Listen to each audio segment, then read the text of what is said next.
नक्सलवाद एक ऐसा मुद्दा है जिस पर छत्तीसगढ़ में जमकर सियासी वार पलटवार होता है और बीजेपी कांग्रेस एक दूसरे को घेरते रहते हैं। केंद्रीय गृहमंत्री अमित शाह छत्तीसगढ़ के दौरे पर हैं।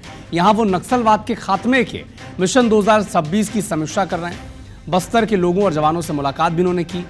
दो टूक कह दिया कि नक्सली सरेंडर कर दें, विकास की मुख्यधारा से जुड़ जाएं, नहीं तो बरसात में भी चैन से सोने को नहीं मिलेगा। अमित शाह ने एक बार फिर से लाल आतंक के खिलाफ हुंकार भरी तो कांग्रेस ने अपने चिर परिचित अंदाज के तहत आरोपों की झड़ी लगा दी। एक रिपोर्ट से आप ये पूरा मामला समझें।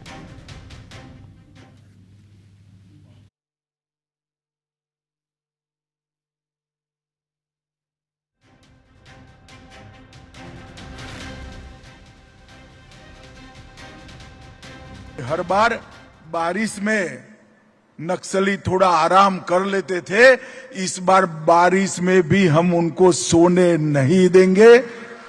छत्तीसगढ़ सरकार और केंद्र सरकार मिलकर नक्सलवाद को मार्च 2026 तक खत्म करने के टारगेट पर काम कर रहे हैं।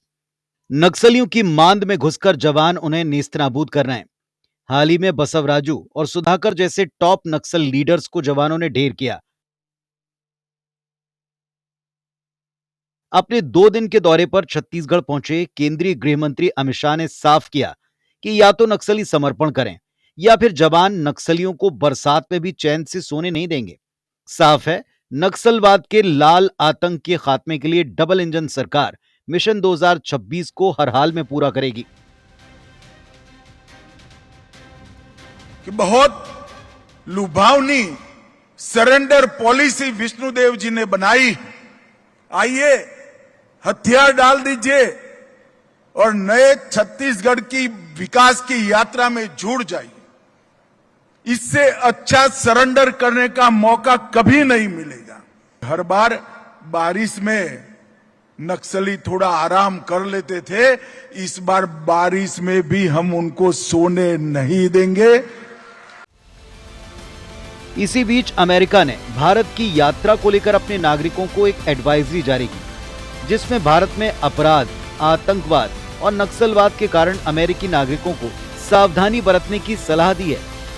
इनमें जिन राज्यों में यात्रा से परहेज करने कहा गया है, उसमें छत्तीसगढ़ भी शामिल है। इस एडवाइजरी को लेकर कांग्रेस बीजेपी पर हमलावर है।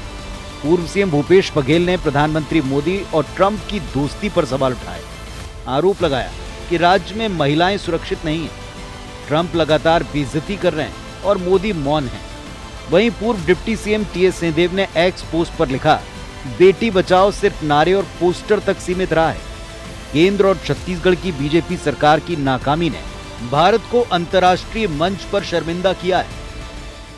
भाई ट्रंप तो लगातार बेइज्जती कर रहे हैं देश के प्रधानमंत्री की नहीं बल्कि भारत की, क्योंकि हमारे प्रधानमंत्री हैं और प्रधानमंत्री हर छोटी छोटी बात पे बयानबाजी भाषण देते रहते हैं। लेकिन 1.5 दर्जन बार हो गया ट्रंप को कि मैंने सीज फायर कराया, लेकिन उसका एक भी जवाब नहीं दे रहे हैं। वो उसके अधिकारी काउंटर भी करते हैं तो तुरंत ट्रंप फिर काउंटर कर देते हैं, लेकिन प्रधानमंत्री एक शब्द नहीं बोल पा रहे हैं। एक और कांग्रेस जहां एडवाइजरी को लेकर हमलावर है, तो नक्सलवाद के खात्मे की पारदर्शिता पर भी सवाल उठाएं।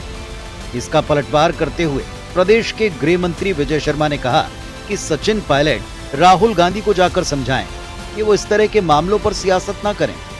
सरकार नक्सलवाद के खात्मे के लिए प्रतिबद्ध है और तेजी से काम जारी है।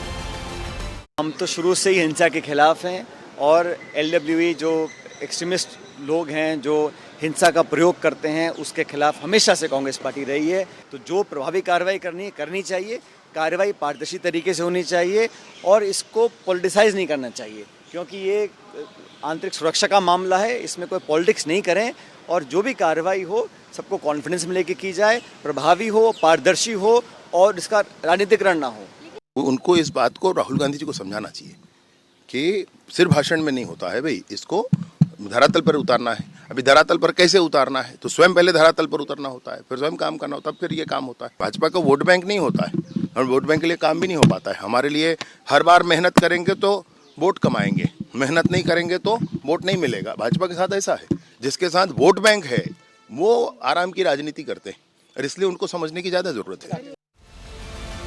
कुल मिलाकर केंद्र और राज्य की बीजेपी सरकार जहां नक्सलवाद के खात्मे पर जीरो टॉलरेंस की बात दोहरा रही है और 2026 तक लाल आतंक से मुक्ति का दावा कर रही है, तो वहीं कांग्रेस और बीजेपी के बीच जुबानी जंग तेज हो गई और इस बार इसकी वजह है अमेरिकी नागरिकों को जारी की गई नई एडवाइजरी। Bureau report, IBC 24।